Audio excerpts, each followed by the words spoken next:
Hoje nós iremos falar sobre os 5 guerreiros mais lentais da Bíblia. Em primeiro lugar está o rei Davi. Davi é o primeiro desta lista, porque até já sendo velho, nos dias que Absalão, seu filho, roubou seu trono, os homens temiam a ele. Olha que Uzai disse para Absalão, para que ele não esquecesse quem era seu pai. Em 2 Samuel, capítulo de número 17, versos de número 8 e o verso de número 10.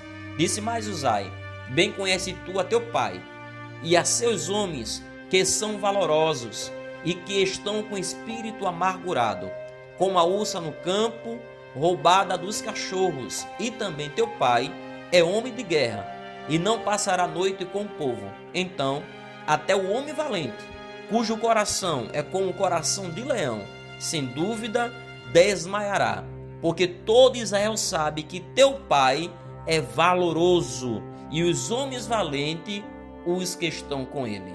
Davi era um soldado muito lental. Sua biografia não nega.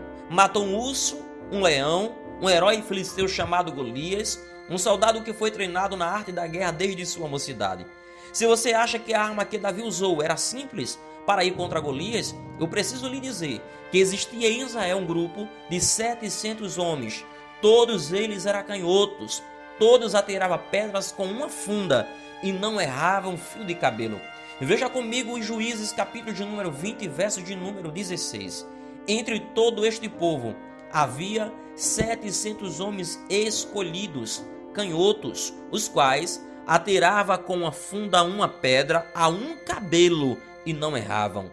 Em segundo lugar está José de Barsebete, filho de Taquemone. Ele era o principal capitão dos capitões do exército de Israel no reinado de Davi. Ele foi capaz de matar 800 homens de uma só vez. Esse registro está em 2 Samuel, capítulo de número 23, versos de número 8. Estes são os nomes dos poderosos que Davi teve: José de Barsebete, filho de Taquemone, o principal dos capitões. Este era Dino, ezenita, que se pusera a 800 e os feriu de uma vez. Em terceiro lugar está Sangar, filho de Anate, o terceiro juiz em Israel. Embora não tendo muita informação sobre ele, só temos um texto que confirma a sua ação de governo nos tempos dos juízes. Esse era tão letal que matou 600 homens filisteus com uma aguilhada de boi e livrou Israel da opressão inimiga. O registro desse ato está em Juízes, capítulo de número 3, versos de número 31. Depois dele foi Sangar, filho de Anate, que feriu 600 homens dos filisteus com uma aguilhada de bois e também libertou a Israel. Em quarto lugar está Benaia, filho de Joiada. Este feriu 2 heróis de Moabe. Depois de matar os 2 heróis de Moabe, desceu e matou um leão dentro de uma cova no tempo da neve. O mesmo Benaia, com apenas um cajado, lutou contra um egípcio que estava com a lança em sua mão. Tomou a lança da mão do egípcio e matou mesmo com a sua própria arma. Esse texto está em 2 Samuel, capítulo de número 23, versículo de número 20 e o verso de número 21.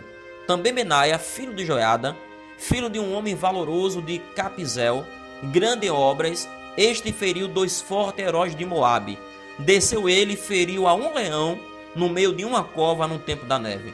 Também este feriu a um egípcio, homem de respeito, e na mão do egípcio havia uma lança. Porém ele desceu a ele com um cajado, arrancou a lança da mão do egípcio e com ela o matou.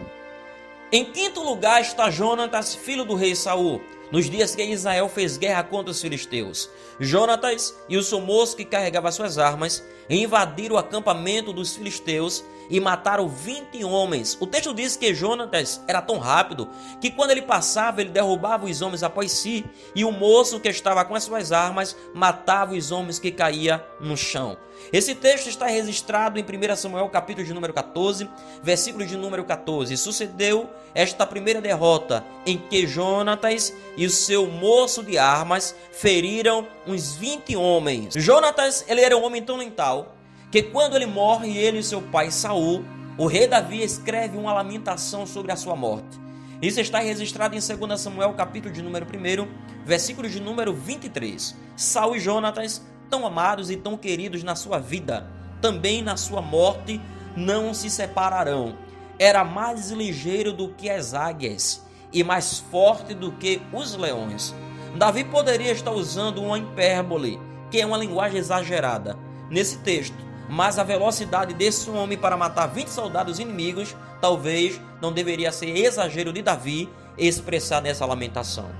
Se você gostou do nosso vídeo, não deixe de deixar o seu comentário, também compartilhar para todos os seus amigos e não se esqueça de se inscrever em nosso canal. Que Deus